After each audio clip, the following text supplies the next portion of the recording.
Greetings and salutations, nerds. This is Praying for Superpowers, a show about the deeper meanings, messages, and intricacies hidden within nerd culture. I'm Chris Jordahl. And I'm Trevor Sharon, and today we're talking about Quantum Leap, specifically a couple episodes in the 5th season. Oh boy.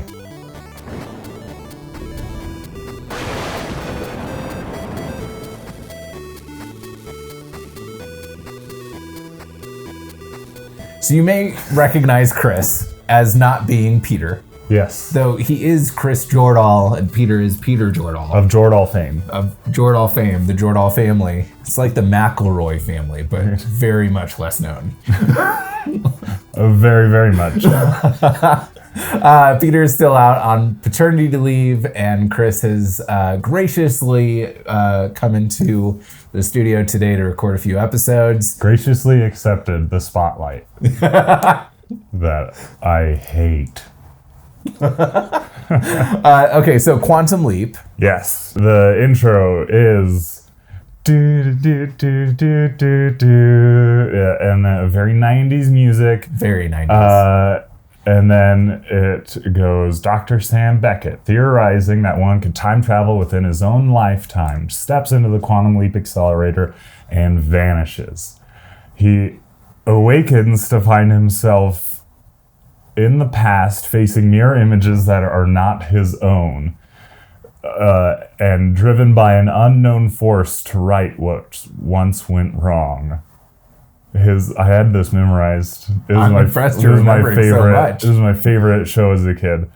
His only companion on this journey is Al, who appears as a hologram that only Sam can see. Because it's connected through brainwaves. Yes. There's some dubious science in it, but yes. It is a great show. Very, very dubious. And Sam essentially has like 3 rules when he quantum leaps. And he has to first find out who he is. Yes. And then he has to find out what he's supposed to be doing. Because the concept is that every time he leaps, he's there to correct a wrong or set something different in the timeline.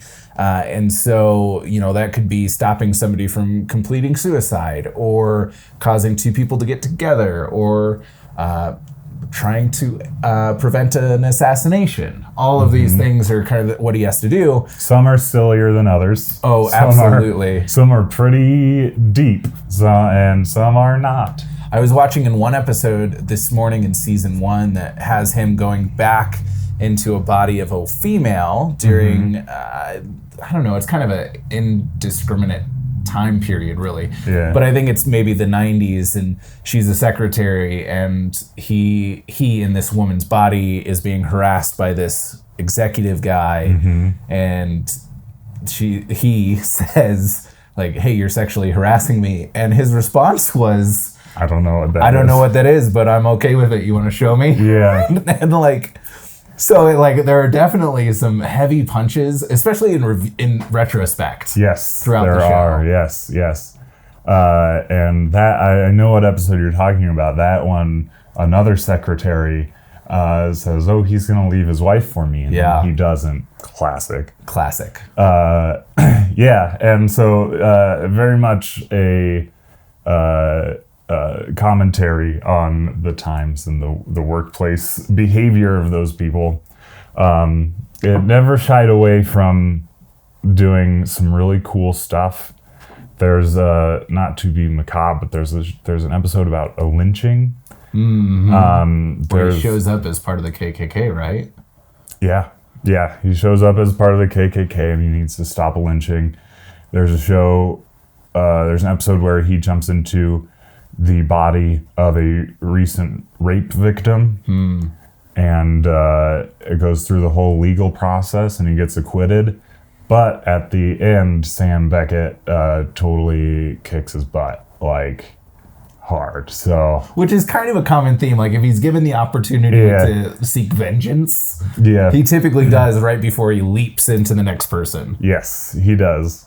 He has a strange skill set.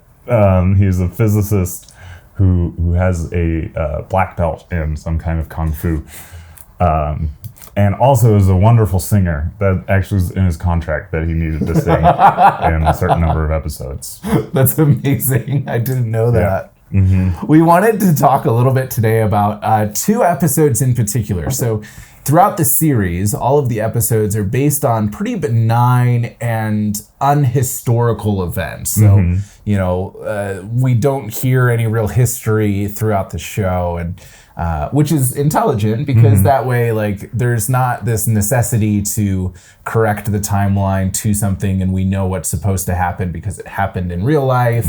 But there are 2 episodes that break that mold. The Kennedy assassination. Yes. Very interesting. And it's very good. Very good. Very good television. Okay, so he leaps, the beginning of the episode, he leaps into a man in Army basic training.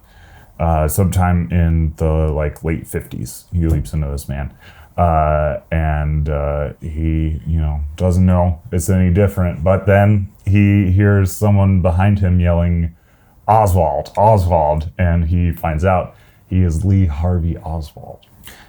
He's only there for a little while. And then he leaps into Lee Harvey Oswald again later when he is at his home in Texas with his Russian wife. Taking the picture. Yeah. And then he keeps leaping back and forth in Lee Harvey Oswald's life. It's something like the series finale of Star Trek: The Next Generation. Yeah. Leaping time and time and time. But this one's different because Lee Harvey Oswald still has a little bit of control of the body and the mind, and so which, explain real quickly, when he jumps into somebody's body, typically what happens to that person? That person goes to the holding room in the lab that they have, where they meet with some psychologist. They meet with some psychologist. I'm sure there's a lot of calming down that needs to be done, and they are interviewed about their life, and that's how they really find out what needs to happen, by interviewing them and by looking at history and things that have happened. And then Ziggy calculates the probability. What's supposed to happen, what Sam needs to stop. Which, side note, my dog's name is Ziggy. And I let my wife believe that it was because of Ziggy Stardust, but it is absolutely because of Ziggy from Quantum Leap. I didn't know that. That's awesome. That's awesome. I was wondering when I was watching it again this morning, I was like, maybe I'm piecing something together. Apparently I was. Yeah, yep. Ziggy from Quantum Leap is my dog's name.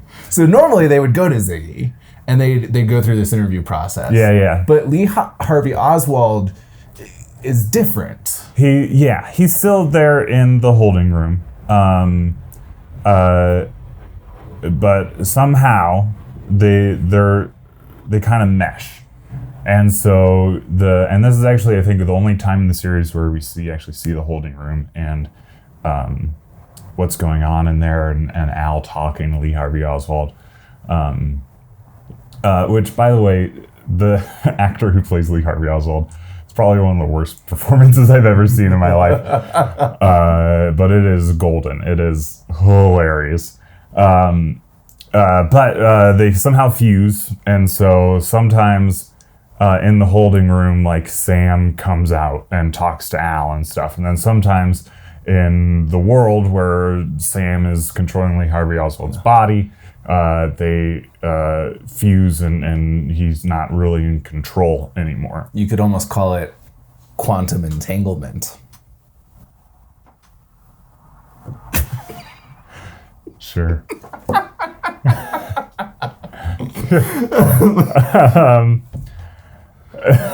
All right. Is that the end of the episode? That's it. It all was leading up to that one pun. Yeah.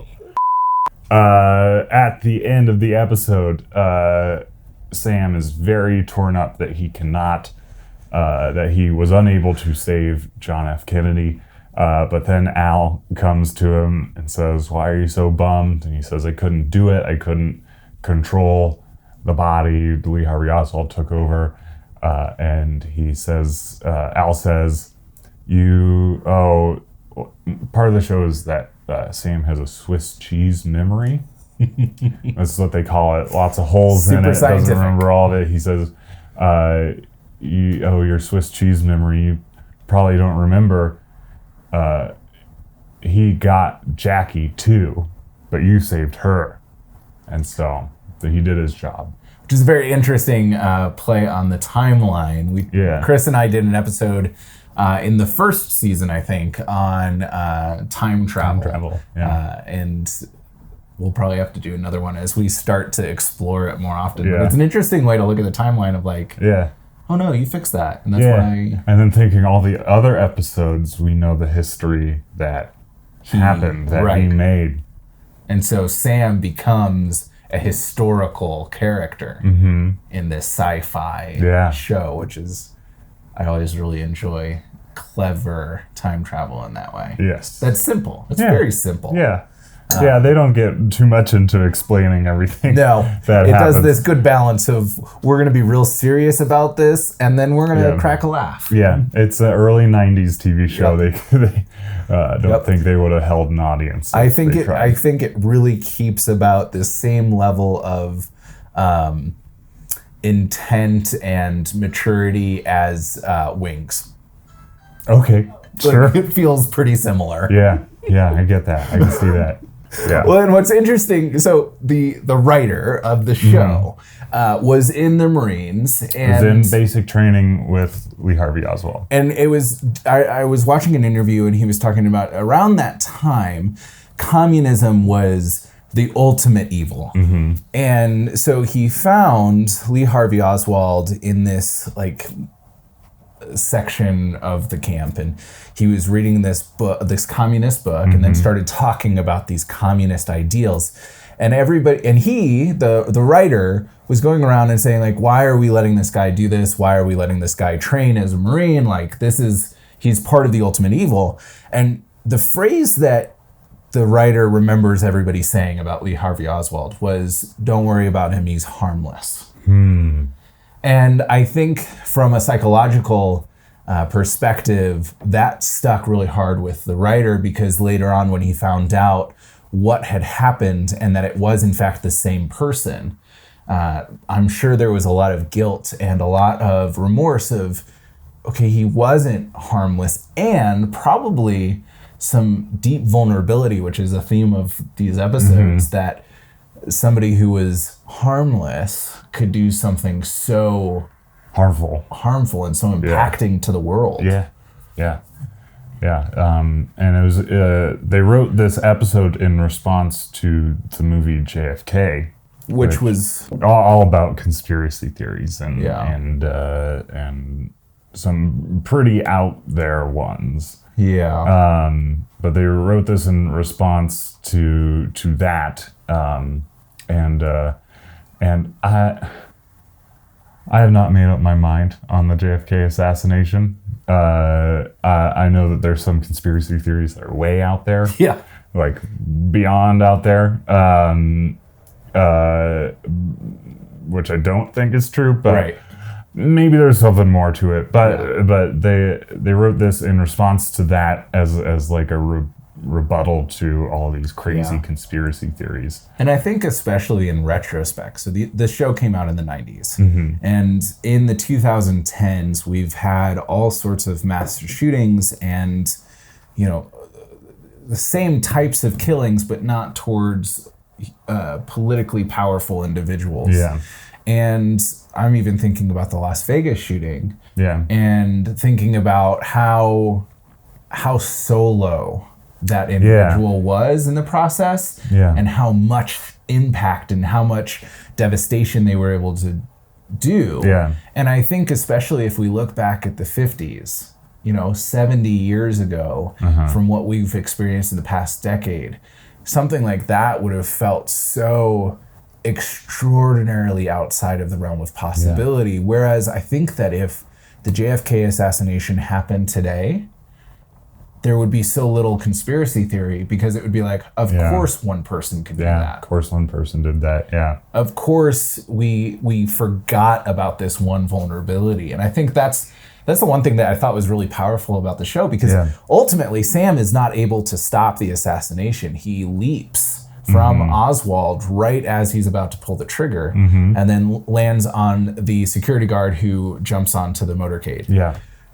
And some interesting things that we'll get into after this, but the idea that we are so vulnerable to such great evil. Yeah, and nobody really wants to think that. Even with the Las Vegas shooting, there are a lot of conspiracy theories around it that, this guy didn't even do it. It was a team of these people. But no, it was that guy. Yeah, because it makes us feel safer if there's this big plan in place, rather than somebody can just break or slowly break and come to this point where they can do such horrible things. Yeah. And I think one of the interesting, Matt Mercer, a really well-known game master for Dungeons and Dragons, he talks about creating a villain and how it's important to create a villain that echoes some of the darkness within your players and the darkness within yourself even, because some of the greatest stories that we've ever told are the stories where the light overcomes the darkness within us, and where the light and the dark echoes what we feel. Yeah. And there's something very important to be said about if we can have the introspection to see the darkness within us, the potential that we have for such devastation. I recently watched the Lord of the Rings movies again, and it reminds me of Gandalf and Frodo. The two of all the characters that are probably most in the good part of the chart. Yeah. That at the very end, Frodo doesn't choose to destroy the ring. Right. He falls victim to it as much as anybody at the end. And then Gandalf, after he dies and he comes back, he's fused with Saruman. Just they're like one guy for a little bit. Yeah. Until finally Gandalf, wins that battle. Right. But it's that just vie for the white mantle. Yeah, and it's so interesting to see that like everybody has that. Yeah, it's not like you talk about the ultimate evil being communism, or I think now people think the ultimate evil is like these individuals that are doing this. But I think that is everywhere. Yeah. I don't think there's one person that doesn't have that in them. Yeah, I think nobody's harmless. And, I think some of this is coming from a place of, of course there's another shooting. Yeah. Because it's so normal. Yeah. And some cynicism that probably comes up with it, that of like, of course. Yeah. Which isn't good. I don't think that's good. That sucks. It says something really strong about our culture, but I think it also expresses this recognition of humanity is not secure against destruction and danger. And if you get down to it, we are fragile. We got like brittle bones connected by this soft gooey stuff. Yep. That encased in this tissue that just stretches. Yeah. We are fragile. I never want to think, I haven't died in 26 years. Everything's going to be okay. Yeah.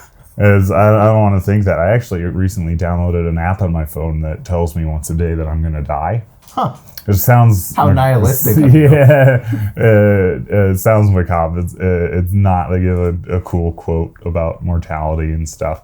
But it's Stoic philosophy. And actually priests in the medieval age would greet each other with memento mori, which means remember you're going to die.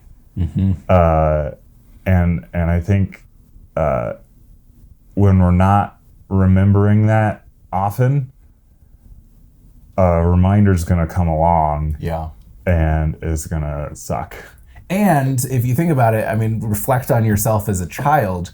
I don't know if I ever played harder than when my mom would come and say, "You have 5 minutes." Yeah. Like it does. So that having that time frame does something to us. True. And I think remembering the vulnerability of death as shown in Quantum Leap with the JFK assassination, and remembering that my life is fleeting and will one day be over, and that 300 years from now, no one will know that I ever existed, changes the way that I live today a little bit. Yeah. And it makes it, for me, more present, which I think is really powerful. Yeah. Yeah, definitely. It's you have to make plans for the future. You have to do all this stuff, but if you're not being present in the moment and just letting yourself be there, then something's going to wake you up, and usually that's going to be not a great thing. Horrible, maybe traumatic. Yeah. Yeah. So, go forth and remember that tomorrow you may die. Yeah. And maybe, just maybe, some mystical futuristic doctor will leap into your body and take over your life for a day, and you'll have a nice you from little dying. break in a future room with a psychologist. Yeah. Some people's worst nightmare, I'm Yeah. sure.